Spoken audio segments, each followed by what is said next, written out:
ஆண்டவராய் இயேசு கிறிஸ்துவின் கிருபையுள்ள நாமத்திலே உங்கள் அனைவருக்கும் அன்பின் நல்வாழ்த்துக்கள் கூறி இன்றைய தியானத்திற்கு உங்களை தயவோடு அழைக்கிறோம். இன்றைய தியான பகுதி பரிசுத்த லூக்கா எழுதின சுவிசேஷம் 15ஆம் அதிகாரம் முதல் 10 வசனங்கள். பரிசுத்த லூக்கா 15:1 முதல் 10 வசனங்கள். தியான வசனம் 7ஆம் வசனம். பரிசுத்த லூக்கா 15ஆம் அதிகாரம் 7ஆம் வசனம். மனம் திரும்புகிற ஒரே பாவி நிமித்தம் பரலோகத்தில் மிகுந்த சந்தோஷம் உண்டாயிருக்கும் என்று உங்களுக்கு சொல்லுகிறேன். மனம் திரும்புகிற ஒரே பாவி நிமித்தம் பரலோகத்தில் மிகுந்த சந்தோஷம் உண்டாயிருக்கும் என்று உங்களுக்கு சொல்லுகிறேன். கிறிஸ்துவுக்குள் அருமையான சகோதர சகோதரிகளே, ஆண்டவராகிய இயேசு கிறிஸ்து இந்த பூவுலகத்திலே ஊழியம் செய்த காலத்தில் அவரிடத்தில் 2 விதமான மக்கள் கூடி வந்தார்கள். சிலர் அவருடைய உபதேசத்தை கேட்க வேண்டும் என்று வந்தார்கள். வேறு சிலர் தங்கள் ஆத்தும தாகம் தீர வேண்டும் என்று மிகுந்த தாகத்தோடு வந்தார்கள். யூத ரபிமாரால் பாவிகள் என ஒதுக்கப்பட்ட ஆயக்காரர் ஆண்டவராகிய இயேசு கிறிஸ்துவின் போதகத்தின்படி தங்களுக்கு நித்திய ஜீவன் கிடைக்குமா என்று எதிர்பார்த்திருந்தார்கள். இவர்களும் ஆபிரகாமின் சந்ததியார் என்பதாக பரிசுத்த லூக்கா 19:2 சொல்லப்பட்ட சகேயுவைப் போல பலர் கூடி வந்தார்கள். ரோமருக்கு வரி வசூல் செய்யக்கூடிய ஊழியத்தின் காரணமாய் அவர்களை ஆபிரகாமின் சந்ததிக்குரிய ஆசீர்வாதத்திற்கு அந்நியராக இந்த வேதபாரகர் பரிசேயர் கூட்டம் தீர்த்து விட்டார்கள். பரிசுத்த லூக்கா 19ஆம் அதிகாரம் 8ஆம் வசனத்திலே சகேயு அவன் அறிக்கையிடுகின்ற அவனுடைய அறிக்கை அவனது குணத்தை காட்டுகிறது. லூக்கா 19:8 அங்கே பாருங்கள். ஆண்டவரே, என் ஆஸ்திகளில் பாதியை ஏழைகளுக்கு கொடுக்கிறேன். நான் ஒருவரிடத்தில் எதையாகிலும் அநியாயமாய் வாங்கினதுண்டானால் 4 திரும்ப செலுத்துகிறேன் என்பதாக குறிப்பிடுகிறார். கிறிஸ்து ரட்சிப்புக்கு ஏதுவான விசுவாசத்தை சகேயுவினுடைய வாழ்க்கையிலே பார்க்கிறார். கிறிஸ்து முகத்தை அல்ல, பாவிகளின் உள்ளத்தை பார்த்தார். ஆண்டவராகிய இயேசு கிறிஸ்துவை இவர் ஆயக்காரரோடும் பாவிகளோடும் போஜனம் பண்ணுகிறார் என்று சொன்ன கருத்து இதுதான். இன்னும் கிறிஸ்தவ சபைகளில் பலர் தங்களை விசுவாசிகள், பக்தர்கள் என்று வைராக்கியம் கொண்டு மற்றவர்களை இழிவாக பேசுவார்கள். மற்றவர்களை குற்றவாளி என்று தீர்க்காதிருங்கள் என்று ஆண்டவராய் இயேசு கிறிஸ்து பரிசுத்த மத்தேயு 7:1-5 குறிப்பிடுகிறதை பார்க்கிறோம்.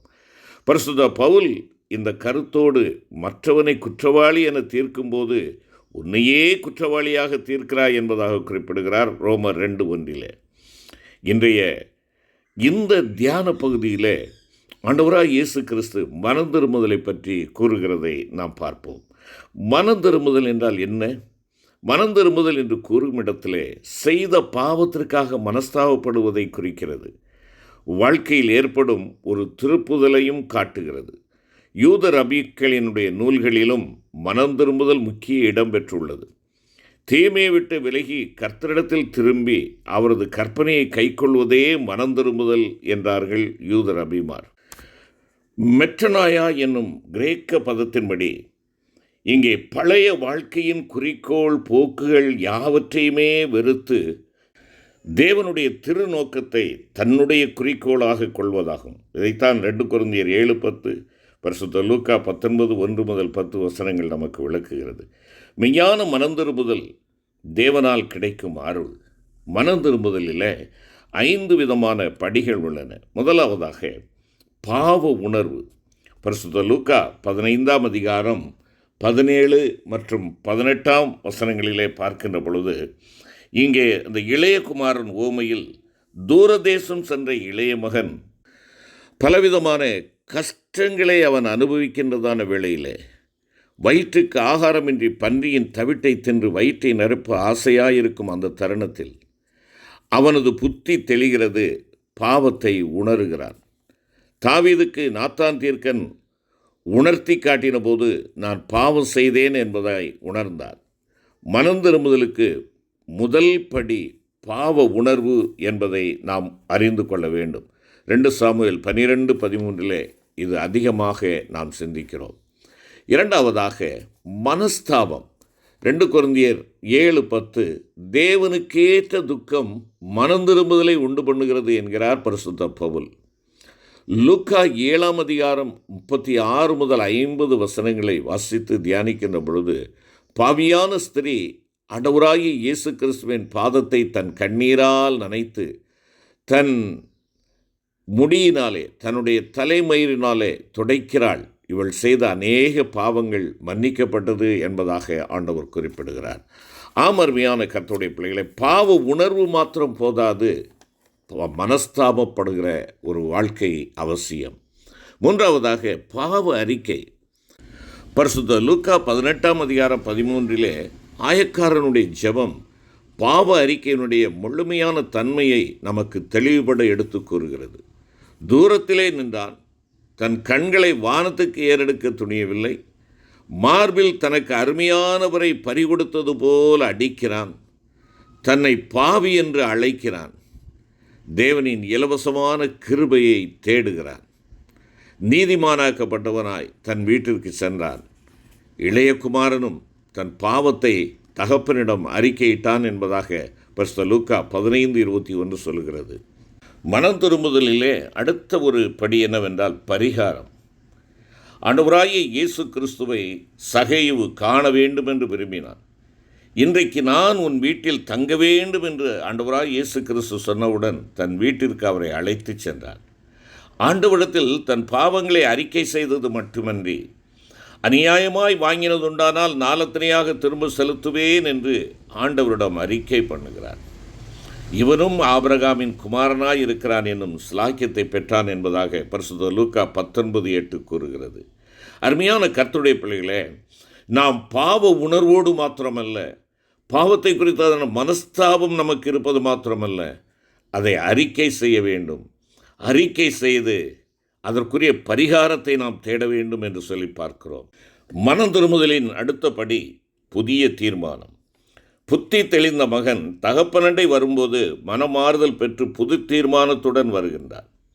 நான் பரத்துக்கு விரோதமாகவும் உமக்கு முன்பாகவும் பாவம் செய்தேன். மகன் என்று சொல்லப்பட பாத்திரன் அல்ல, வேலைக்காரனாக வைத்துக்கொள்ளும் என்பதாக சொன்னான். தகப்பன் அவனை குறித்து கூறினது, இவன் மரித்தான், திரும்பவும் உயிர்த்தான், காணாமற் போனான், திரும்பவும் காணப்பட்டான் என்று கூறுகின்றார். மனம் மாறுதல் பெறுகின்றவன் பாவத்துக்கு செத்து நீதிக்கு பிழைக்கிறவனாக இருக்கிறான். கிறிஸ்துவுக்குள் இருக்கும்போது புது சிருஷ்டியாய் மாறுகிறான். இதற்கு நல்ல ஒரு உதாரணம் பரிசுத்த பவுலடிகளார் என்பதை நாம் அறிந்து கொள்ள வேண்டும். ஏன் மனம் திரும்ப வேண்டும்? உள்ளான மனிதனில் மெய்யான சமாதானம் பெறுவதற்கு மனம் திரும்புதல் மிக அவசியம். மெய்யான சந்தோஷம் சமாதானம் பெற்று வாழ மனம் திரும்புதல் அவசியம். இன்று உலகில் மக்களை பார்க்கின்ற பொழுது சந்தோஷமடைய பற்பல காரியங்களை ஓடி நாடுகின்றனர். ஆனால் அவைகள் தற்காலிகமாகவே காணப்படுகின்றன. நிலையான சந்தோஷத்தை கொடுக்கக்கூடியவர் ஆண்டவராக இயேசு கிறிஸ்து ஒருவரே. சகேயுவின் ஆசை இயேசு எப்படிப்பட்டவரோ என்று அறிவதே. யூதர் அபிமாரின் போதனையின்படி புறக்கணிக்கப்பட்டவன். ஆனால் ஆண்டவர் அவனை சந்தித்த போது புதிதாக்கப்பட்டவனாய் அழியாத சந்தோஷத்தை பெற்றான். ஏசாயா தீர்க்கன் துன்மார்க்கனுக்கு சமாதானம் இல்லை என்பதாக தெளிவாக கூறுகிறார். மெய்யான சமாதானம் கொடுக்கக்கூடியவர் ஆண்டவராய் இயேசு கிறிஸ்து ஒருவரே. ஒருவராலும் எடுத்து போடக்கூடாத சந்தோஷத்தை கொடுக்கிறவரும் இயேசு கிறிஸ்து ஒருவரே என்பதை பரிசுத்த யோவான் 14:27, 15:11 மூலமாக அறிந்து கொள்ள முடியும். இந்த மெய்யான சந்தோஷத்தை பெற்ற பரிசுத்த பவுலடிகளார் கர்த்தருக்குள் சந்தோஷமாயிருங்கள் என்பதாக போதிக்கின்றார். பிலிப்பியர் 4:7 பார்க்கிறோம். ஆம், உள்ளான சந்தோஷம் சமாதானம் கிடைப்பதற்கு மனம் திரும்புதல் அவசியம். இரண்டாவதாக, பாவியின் மனம் திரும்புதலின் மூலம் பரலோகம் சந்தோஷம் அடைகிறது. அதைத்தான் ஆண்டவராய் இயேசு கிறிஸ்து மனம் திரும்பின ஒரே பாவிய நிமித்தம் பரலோகத்தில் மிகுந்த சந்தோஷம் உண்டாகும் என கூறினார். அதற்கான ஓமைகளை நாம் இன்றைய பகுதியிலே நாம் அங்கே பார்க்கின்றோம். மனம் திரும்புதலின் போது இயேசு கிறிஸ்துவின் பாடுகளின் பலனை அங்கே நிறைவேறுகின்றது. ஏசாயா 53:11, அவர் தம்முடைய ஆத்தும வருத்தத்தின் பலனை கண்டு திருப்தியவார் என்ற ஏசாயா தீர்க்கதரிசியினுடைய வார்த்தை நிறைவேறுகிறது. இழந்து போனதை தேடவே ஆண்டவராகிய இயேசு கிறிஸ்து இந்த உலகத்தில் வந்தார். பாவியின் மனம் திரும்புதல் பரலோகத்தில் மகிழ்ச்சியை உண்டாக்குகிறது. இழந்து போன சுதந்திரத்தை பெற்றுக்கொள்ளுகிறான். அருமையான கர்த்தருடைய பிள்ளைகளே, இன்று எதேதோ குறித்து நாம் சந்தோஷமடைகிறோம். ஆனால் மனம் திரும்புகிற பாவி நிமித்தம் பரலோகம் சந்தோஷப்படுகிறது, பரலோகம் களிகூறுகிறது. அந்த பரலோக களிகூறுதலுக்கு நீங்களும் நானும் என்ன செய்கின்றோம்? யோசித்து பார்ப்போம். மூன்றாவதாக, நம்முடைய கடமை என்ன? ஆண்டவராகிய இயேசு கிறிஸ்துவின் பாடு மரணங்களினால் ரட்சிப்பு நிறைவேற்றப்பட்டது. அதை நாம் பெற்று அனுபவிக்க வேண்டும். இரட்சண்ய பகல் கடந்து போகிறது. 2 கொரிந்தியர் 6:2 பார்க்கிறோம். இக்காலத்தில் நாம் விழிப்புடன் இருக்க ஏவப்படுகிறோம். எல்லாரும் மனம் திரும்புவதையே ஆண்டவராகிய இயேசு கிறிஸ்து விரும்புகிறார். இக்காலத்தில் சம்பவிக்கும் அநேக சம்பவங்களை நாம் சிந்தித்து பார்த்தார். ஒருவேளை மழை, புயல், இழப்புகள், வேதனைகள், விபத்துகள், யுத்தங்கள், இவைகளையெல்லாம் நாம் காணுகின்ற பொழுது ஆண்டவராகிய இயேசு கிறிஸ்துவனுடைய வருகை வெகு சமீபம் என்பதை நமக்கு எச்சரிப்போடு சுட்டி காட்டுகிறது. இந்த அனுக்கிரக காலத்தில் நாம் ஆண்டவரிடமாய் கிட்டி சேர்ந்து மெய்யான சந்தோஷத்தை பெற்றுக்கொள்வோம். நான் எனக்கல்ல உமக்கே சொந்தம் என கூறி நம்மை ஆண்டவருக்கு தத்தம் செய்வோம். கிருபை நிறைந்த ஆண்டவரே, உம்முடைய வார்த்தைகளுக்காய் நன்றி ராஜா. ஆண்டவரே, நாங்கள் மனம் திரும்புதலின் அனுபவமுடையவர்களாய் காணப்பட நீர் எங்களுக்கு உதவி செய்யும். நாங்கள் மனம் திரும்பின அனுபவமுடையவர்களாக காணப்படுவது மாத்திரமல்ல, பிறருக்கு இந்த மனம் திரும்புதலின் செய்தியை கூறி அறிவிக்கிற ஊழியர்களாய் புறப்பட்டு செல்ல நீர் எங்களுக்கு கிருபை தாரும். எங்களுடைய வாழ்வு அதை வெளிப்படுத்தட்டும். மீட்பர் இயேசு கிறிஸ்துவின் மூலம் வேண்டிக் கொள்கிறோம் நல்ல பிதாவே, ஆமென்.